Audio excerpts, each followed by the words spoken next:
All right, welcome back to the KnivesFAST channel. It is time for another video, so say hello to Ren and Stimpy and Powdered Toast Man, Log TV, and Choo Choo, and let's get started on the KnivesFAST channel. All right, so we have a review of a knife that, has been out since like about Blade Show, so like 5+ months ago, and I'm just getting a look at it. But the good news is I'm finding it in stock and on sale, and so that's good. Now, this is the KnivesFAST channel. Please like, comment, subscribe, and hit that notification bell, and check me out over on Instagram at KnivesFAST. Now, this is the Kizer Hyper, and this was designed by Damon, who is now over with Pyrotech Knives when he was the product manager over at Kizer. It's a button lock, and it's a really interesting design, which is kind of what made me decide to check it out. Now, before we go in to the review, I just wanted to say I've looked on Amazon, I've looked at a couple places. I'm sitting right now over on Blade HQ, and the blue and red version of this is on sale for $107 from $159. It is aluminum and really cool. Now, there's also an aluminum black and red version with a black blade. It's at that same price, $107. And I saw these color scales over at Amazon for $48. And Kizer seems to have doubled down on this, and I didn't even realize it. There is now a titanium version with black and gray titanium. So black, this part is black, and this part's gray. And that one is $161. So lots of options here, guys, and they are in stock. I'll have links down below, and that's what, even though this one's been around for a while, it's definitely one that is Kizer's putting some time into. So a couple of really cool things here. You can see the bottom color is kind of sort of your supporting frame, okay? So, and it overlaps. Can you see that? It underlaps, and this one overlaps. And so you've got screws here, screws on the clip, and then the pivot screw, and then this one holds that one in. In other words, there's no screw there. That is really cool. I mean, just a fantastic design. Now, you can see your button is actually sunk down, and it pops up, of course, to where you can get it, but you've got a nice little sunken area. This is a flat scaled knife, but you do have really nice chamfers.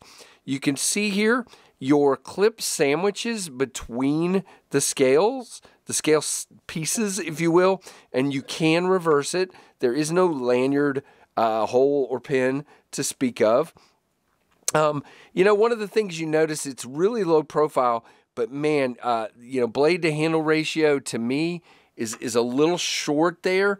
One of the things, because it dips down because it's a sheep's foot, but then when you look out here, there's a lot of room left over there, but not a big deal. You do have black thumb studs, black hardware, and black standoffs there, barrel spacers, if you will, and a black clip. You have a shiny black clip, which is interesting. Not my favorite finish. Kind of an interesting clip. It is bent like that. You do end up with about that much like that left out of your pocket, and it is reversible, so that's cool. And again, I kind of like how the scales are in pieces, because what happens is if you want to do other combinations of colors, you can. So if you wanted to do, for example, Christmas and do green and red, you could, or if you wanted to do purple and blue for some reason, you could. There's other options that you can do with these, and I think that's cool. Now, your thumb studs, you do have decent access to them, pretty good there. Can I middle finger flick? I don't even know. Yep, I can very easily. And guys, with button locks, it's all about how that spring is. And man, and the geometry of, where your thumb is hitting that thumb stud, and it's very, very good. Now, as far as action, yeah. I mean, Kizer has the button lock action down. And because I know I've already been asked, would I, whatever the word is, would I spine whack this? And guys, this is a pass around knife. I'm not gonna spine whack a pass around knife, okay? But I'll sit here and do this, okay? So I'm pushing against it trying to get that lock to fail. I'm really pushing hard. It is not failing, okay? Kizer's got this down. I'm not worried about it with Kizer. Action-wise, this thing is, you know, absolutely cool. You do have this weird cutout in the blade, and I think that's what allows that. I don't know. I was going to say, yeah, it's what allows the button to sit down deeper because that nests in on that side, I guess. I mean, I think that's what it is. But it's kind of interesting because it's kind of a place for trash when you're cutting to kind of get in there. You do have S35 VN, by the way, which is great at this price range. Your number, your Kizer logo there. And again, the action is very good. Very, very good. There's no button stick on this knife. None, none, none. Very nice. Now, you are kind of sort of forced into this finger well here, but you do have a 4-finger grip. But you can choke up here on this flat. It doesn't feel super comfortable to me. I prefer this grip back here. No jimping, don't care. I know some of you do, and I love this blade shape, guys. It is a, not that piece of cardboard. I got to get rid of that. All right. It is a great little cutter. You do have a utility tip for getting down into stuff. Really digging this knife. Pretty dang good. I mean, it's pretty thin. Oh, I like that. You've got Hyper back here on the back of the spine here, which is kind of cool.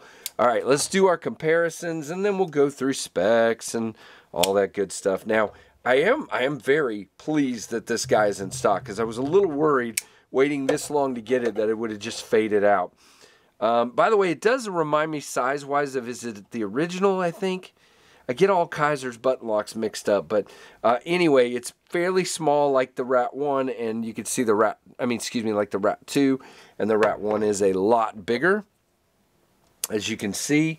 Now, let's go ahead and put... Hey, is anybody shocked that Casey just threw something across the room? Okay. All right, so let us see. So again, this guy is very cool. It is running on bearings, 7.08 inches, blade length 2.99, blade thickness just 0.11. So again, very nice stock. S35 is, they call it a Warncliffe. I mean, it looks like a sheep's foot to me, but okay. The weight is 2.71 ounces. It is aluminum. The handle length is 4.09. It is running on bearings. I said that. It's a button lock. Made in China. Tip up, tip down. It says tip up, tip down. No, it's not tip down. That is incorrect. It is tip up, right and left, but it is not tip down. Nope. I'm not sure why they put that on here, but again, it is... you know, $107 or $161, I think I said, for the titanium version. So, yeah, I mean, this is pretty stinking cool. And again, it's a size a lot of you guys really love. For me, you know, my only complaint is this kind of well makes me feel a little weird, just kind of pressed there because my hand is bigger. I would like to get up a little bit more, but that doesn't feel super comfortable either. But that's just me being nitpicky. It's fine. It's not a big deal. By the way, the clip is not a problem for me either. Don't even really feel it that bad. So not a problem there. So there you go, the Kizer Hyper. Very cool design. Glad they're still available. Oh, I forgot this thing. Yeah, lockup is great. Centering is great. Yeah, I mean, no problems whatsoever with this one. It's just made well. Again, very nice, droppy action, very good looking knife. And again, options to customize it. So that is cool. So guys, again, thanks for checking out the KnivesFAST channel. Like, comment, subscribe, hit that notification bell. And I am so thankful for you guys watching the KnivesFAST channel.